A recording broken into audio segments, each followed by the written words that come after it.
Hello and welcome to First Look, a Bible study looking ahead to the reading or readings for the coming Sunday.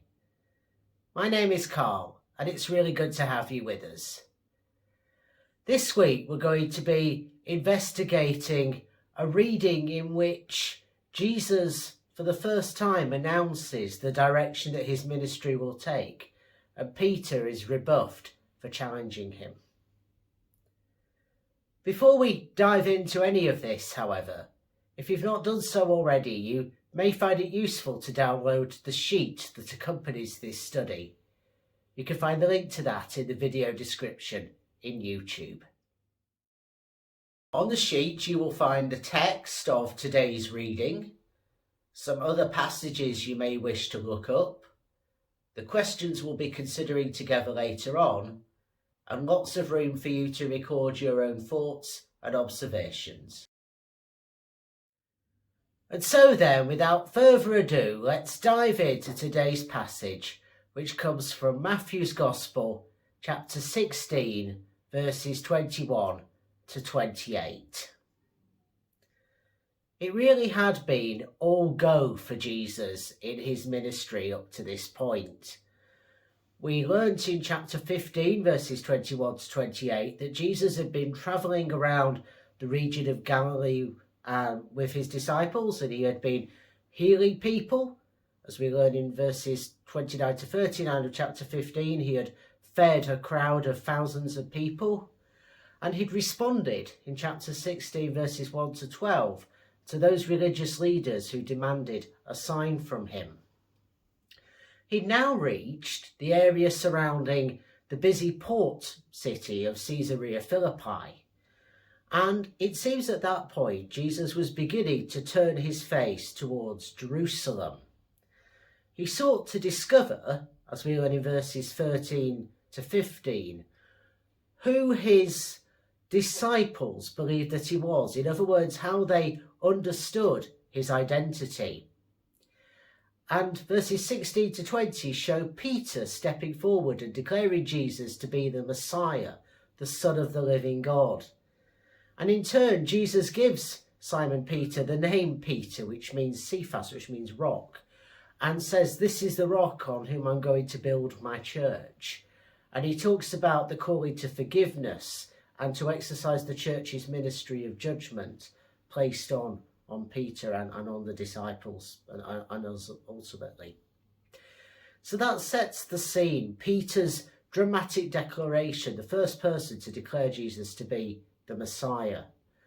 And today's scene follows on from Peter's confession, but doesn't perhaps work out in the way that Peter might have hoped. So in this passage, we've obviously got Jesus, and he's turning his face towards Jerusalem. We can particularly see that in chapter 19, verse 1, when he's finally ready to set off. But in today's reading, so he tells his disciples that's where they're going to be going. So the end game is beginning to kind of loom on the horizon. That group of disciples, including but not limited to the 12 who made up Jesus's inner circle, inner core, didn't find it easy, it seems, to accept Jesus' understanding of what it meant to be the Messiah. And in this passage, it's Peter who has just made this declaration, who comes to the forefront, who arguably speaks on behalf of all of the disciples when he tries to talk Jesus out of his planned course of action. And we'll see what happens to Peter as we go through. Now, Matthew's Gospel was the second of the canonical Gospels to be written, probably around 75 to 80 of the Common Era. It was written to a predominantly Jewish audience, and it was written after the Jerusalem temple had been destroyed in the year 70 by the Romans, all of which kind of sets the scene for what's happening. Now, a version of this reading occurs in the other two synoptic Gospels, in Mark chapter 8, verses 31 to 38, and also in Luke chapter 9, verses 21 to 27. Though it's notable in Luke that we don't get Peter being taken to task by Jesus or trying seemingly to talk Jesus out of what he was going to do. but we do get the proclamations about needing to take up our crosses and so forth. So Luke does present it slightly differently to the earliest two accounts we have, Mark and then Matthew. If we look in Matthew chapter 17 verses 22 to 33, or in chapter 20 verses 17 to 19, we find the other two declarations that Jesus makes, that he needs as the Messiah to suffer and die and rise again. And it's not an accident, I think, that both Mark and Matthew have Jesus say this 3 times. Represents perhaps each one of those days leading up to the 3rd day of resurrection.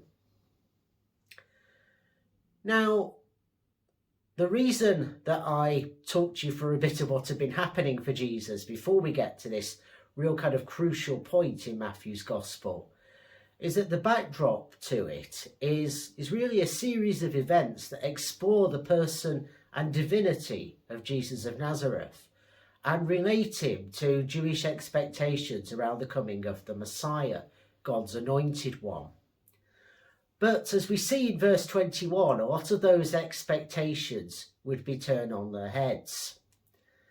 Jesus began to show, and notice show, not teach or instruct, but show, as we see in verse 21, that he needed to go to Jerusalem, to the very place where he would be in most danger, most threat from the religious authorities.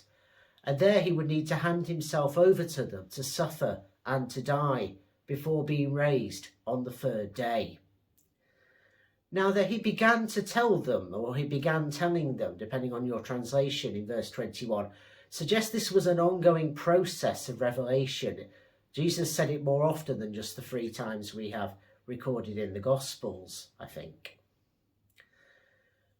Now, it seems that his pointing towards resurrection at the end of what he had to say was kind of missed by the disciples.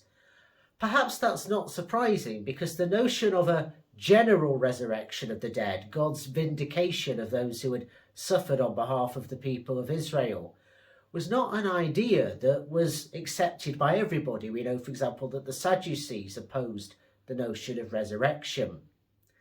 And the idea from moving from a general resurrection, an idea that had really taken root in Daniel and into the intertestamental period when the Jewish people had suffered at the hands of various empires, not least the Persians. This idea was about the whole of God's people. It was not focused on one specific individual as such. So what Jesus was saying would have been really mind-blowing for his friends. It required several steps, several imaginative leaps, if you will, to get to where Jesus was. So it's perhaps not surprising, as I say, that that was missed.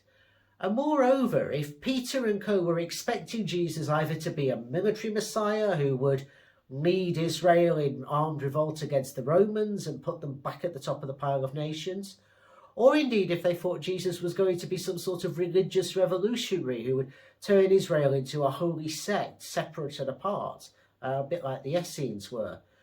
Whichever of these expectations, no doubt Peter and co were expecting Jesus at this point to stride forward and seize power, having claimed his messiahship amongst them.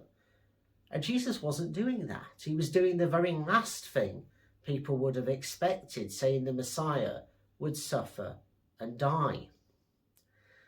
So when Peter began in verse 22 to take Jesus to task, to rebuke Jesus, I think he spoke on behalf of all the disciples. But he soon, despite his earlier confession, found himself on the end of Jesus' anger, as we see in verse 23. It's particularly stark what Jesus says to Peter here. When he says, "Get behind me, Satan," he's effectively suggesting that Peter is behaving like a demon. And looking back to chapter 4, verses 1 to 11, and his period of temptation by the Satan in the wilderness. Now he accuses Peter of having his mind stuck on human things and not on divine things, not on the things of God. Peter, in other words, is getting so caught up in perhaps his concern for the person of Jesus, but also, as he will go on to say, perhaps himself to a degree as well. We've given up everything and followed you, and This is where you're leading us? All of that seems to have been bubbling to the surface at this point, and I think that's what Jesus challenges. When Peter is branded a stumbling block, an image that we find also in chapter 11 verse 6, in chapter 18 verses 16 to 18, or chapter 26 verses 31 to 33, for example, it implies that Peter was almost trying to divert Jesus away from his proper calling and vocation. So Peter has gone from being the rock upon whom the church would be built to being an obstacle, a stumbling block to Jesus and his vocation as the Messiah. Now, if, like those Pharisees and scribes who demanded a sign from Jesus in chapter 16, verses 1 to 4, the disciples had got ideas into their heads that being around the Messiah would propel them to the seat of worldly power, their notions were going to be turned upside down. Because after all, as we learn in chapter 20, verse 16, the last will be first in the kingdom of heaven. And this turning upside down would involve losing one's life, giving it away, in order to save it, in order to find it, as we see in verse 25. And that's, I think, about being willing to love as radically and freely as Christ does, even when that is costly for us, perhaps even when it goes against some of our natural inclinations. In many ways, it's about discarding, I think, our false selves, those delusions, those things that we hang on to, false security, for example, in order to really venture out and embrace the fullness of life that John chapter 10, verse 10 reminds us Jesus came to bring. Now that means that we don't need to seek out any crosses to bear, as if being told to deny ourselves and take up our crosses is all about sort of daily irritations or burdens that we might carry. Rather, it's about entering into a pattern of death and resurrection, of laying down, denying ourselves and rising again, more truly, fully ourselves. And it's that pattern that we symbolise in baptism when someone goes under the water in full immersion baptism, that is symbolising their death along with Christ. And when they emerge from the water, it symbolises resurrection, rising again, being remade, a new creation. So all of this is going on in, effectively, as in verse 25, deny yourselves, take up your cross and follow me. Jesus, I think, is getting at this idea that we need to be ready to love radically, even when we encounter violent oppression. It's all much of a muchness, I think, this fullness of life. And in verse 26, in case we're still clinging on to the idea, Jesus reminds us we can't actually save ourselves. After all, what's the point if we gain the whole world but lose the thing that really matters, our life in him? And that worldly success, he reminds us, is not the end goal of kingdom life. He goes on in verses 27 and 28 to remind us what is. Now, the Son of Man was Jesus' favourite title for himself, a title that has its roots in Daniel in chapter 7 and chapter 12. And it is an image of one who suffers on behalf of the people of Israel, but then is vindicated by God and will be seen coming from the clouds in glory. It's that sort of imagery we often use during Advent. And in these verses, Jesus makes a promise that those who follow the path of radical love that he is undertaking, that will lead him to the cross when people can't cope with that and it becomes too hot to handle. When we follow that path of radical love in obedience, Jesus is saying here, we'll see the kingdom of God breaking in the here and now. We will catch glimpses of the presence of the Son of Man, the new creation, God's vindication. We will see, as we learn explicitly in chapter 25, verses 31 through to 46 in the parable of the sheep and the goats, a world of justice coming into bloom. And I say that's intimately linked with this calling to display radical love, despite either imperial or religious hostility. Deny yourself, take up your cross, and follow me. So Jesus then is very clear about his vocation. He knows that enacting the radical love of God will lead to the cross, not because he set out to be executed, but because he knows how those in authority will see his radical, reckless love as too dangerous, too hot to handle. And we as disciples are called to follow that route, follow that same dangerous path. It might not lead to us physically losing our lives, though that is the situation potentially for many of our siblings in Christ across the world. But it will lead to us discovering what it means to be truly alive and letting go of those things that get in the way, losing our lives in order to find them. It's easy to criticise Peter because we have the benefit of hindsight. We know how things progressed from here. The disciples did not, and the notion of what the Messiah was all about was highly contested in various respects.